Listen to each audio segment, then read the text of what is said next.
Vamos a hablar de la polimialgia reumática.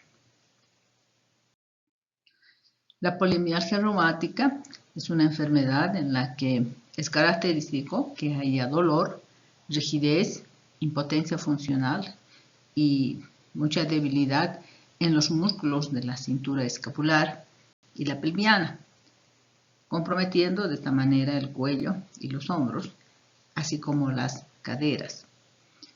Esta enfermedad es casi exclusiva de pacientes mayores de 50 años y suele ser más frecuente en el sexo femenino.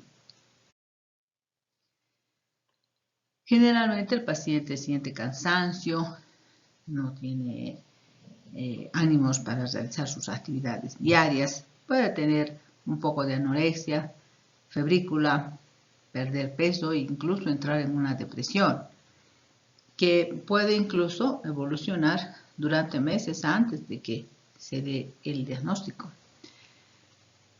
El dolor se caracteriza por debilitar las cinturas escapular y pelviana y el paciente tiene dificultad para levantar la cabeza cuando está echado, para elevar los brazos o para subir unas escaleras porque le cuesta mucho levantar las extremidades inferiores, porque está comprometida las cinturas escapular y pelviana, especialmente en los músculos y las inserciones tendinosas. También puede haber episodios de artritis, poliartritis con rigidez matutina que simulan otras enfermedades autoinmunes.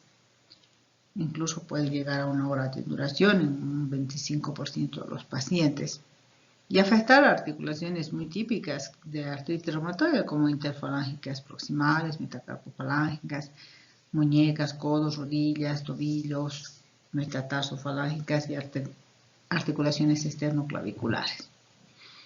Sin embargo, es también característico que exista una tumefacción generalizada de las manos con edema, que se le ha llamado manos en guante de boxeo. Esta enfermedad está relacionada con una vasculitis de vaso grande y mediano, particularmente con la arteritis de células gigantes, llamada también arteritis de la temporal o enfermedad de Horton. Es muy cercana la incidencia entre polimialgia reumática y arteritis de células gigantes. Se relacionan en la edad, en la etnia, porque suelen ser poco frecuentes en las razas africanas. También la región geográfica, en el antígeno de histocompatibilidad de clase 2, la producción de algunas citoquinas inflamatorias, que suelen ser las mismas en ambos procesos. Entre el 30 y el 50% de los pacientes que tienen arteritis de células gigantes van a desarrollar en algún momento una polimialgia reumática.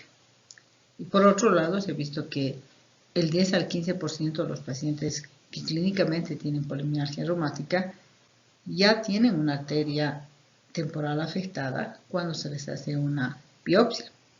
Incluso podrían tener alteraciones de tipo isquémico, hasta en un 27% de los casos. Normalmente la polimialgia reumática da una febrícula, una fiebre alta. Sin embargo, cuando coexiste con la arteritis de células gigantes, puede existir esta fiebre alta. Un breve esquema de lo que es la arteritis de la temporal, para hacer un recuerdo, saber que esta enfermedad suele afectar a las arterias de grande y mediano calibre y frecuentemente afecta a las arterias craneales, particularmente a las temporales, a las maxilares, que también afecta a pacientes con edad mayor a 55 años, que suele ser más frecuente en caucásicos y excepcional en afroamericanos, más frecuente en el sexo femenino, y hay cierta relación entre la aparición de la enfermedad en varios miembros de la familia y su asociación con el HLA-DR4. Cuando se hace la biopsia se puede encontrar que existe un infiltrado de células mononucleares, la formación de granulomas y de células gigantes que comprometen a vaso mediano y de gran calibre. También puede haber una proliferación de la íntima por este infiltrado leucocitario y una disrupción de la lámina elástica. El paciente normalmente suele tener cefalea, fiebre, pérdida de peso, astenia, anorexia, dolores articulares, sudoración. Y como ya hemos dicho, se asocia en un 50% con polimialgia reumática, con el típico dolor e impotencia funcional en las cinturas escapular y pelviana. Las arteritis también pueden presentar artritis en rodillas, en carpos esternoclaviculares, y también pueden haber signos inflamatorios sobre el cuero cabelludo, de tal manera que el paciente puede sentir dolor al tacto del cuero cabelludo, engrosamiento de la arteria temporal, nódulos subcutáneos, o a veces cuando ya hay oclusión puede haber incluso ausencia de pulso. La manifestación más grave obviamente es cuando se produce la oclusión de algún vaso a nivel del globo ocular, produciendo una pérdida de visión transitoria, lo que se llama amaurosis fugax. Sin embargo, el deterioro de las arterias oculares y orbitarias puede llegar a producir la ceguera secundaria, y también por la inflamación del nervio, de los vasos nervorum, producir una neuritis óptica isquémica. Es frecuente que estos pacientes tengan dolor facial, que les duela las mandíbulas al masticar o incluso al hablar, hasta en un 60% de los casos. También pueden tener pérdida del gusto o incluso sensación de dolor en la lengua. También son propensos a tener accidentes cerebrovasculares, neuropatía periférica, sordera súbita, vasculitis de la coronaria, que se ha descrito también, o incluso podría haber disección y rotura de la arteria aorta. En el análisis de una arteritis de la temporal, además de la histopatología, que es fundamental, y la clínica, se observa la elevación de la eritrosedimentación, la proteína C reactiva, y puede haber un poco de anemia normocrómica o hipocrómica. Entonces, aquí para mostrar la similitud que suele haber en el tipo de paciente, incluso los dolores que pueden ocasionar y confundirse con la polimialgia reumática. En estas láminas estamos mostrando las arterias que pueden comprometerse en la arteritis de la temporal, que también es obligatorio buscar cuando se trata de una polimialgia reumática. La lámina de la derecha y arriba está mostrando un corte histológico de un vaso sanguíneo, donde la íntima se ve embrusada y hay mucha infiltración leucocitaria. También pueden haber alteraciones en cuanto a la estructura, a la integridad de la estructura, porque estas arterias, además de ocluirse, también podrían romperse. En la lámina de la derecha y abajo podemos ver la arteria temporal muy engrosada, incluso con presencia de nódulos. ¿Cómo se hace el diagnóstico de la polimialgia reumática? En el laboratorio vamos a encontrar un poco de anemia, eritrosedimentación y proteína C reactiva elevadas. Hasta un 30% de los casos tiene fosfatasa alcalina elevada. Puede haber alguna vez hipoalbuminemia, pero en general el resto del análisis es casi normal, tanto si es solo polimialgia reumática o si está asociada a la arteritis de la temporal. Si hacemos un ultrasonido, tenemos que ir a evaluar especialmente las arterias temporales, que pueden verificar esta relación con la polimialgia reumática. La histología nos puede ayudar a pensar también en la polimialgia, si bien no existe una histopatología típica de la lesión muscular o articular en la polimialgia reumática, la histopatología que comprueba el compromiso de las arterias temporales podría realmente ayudar a pensar en una polimialgia reumática. Esto generalmente se hace cuando el paciente tiene manifestaciones clínicas como claudicación mandibular, como alteraciones visuales, ¿no? Como hipersensibilidad en el cuero cabelludo al tocarse, al ducharse o al peinarse, ¿no? Además de los síndromes constitucionales, la pérdida de peso, la anorexia, la febrícula. Existen criterios diagnósticos para determinar cuándo se puede establecer el diagnóstico de polimialgia reumática.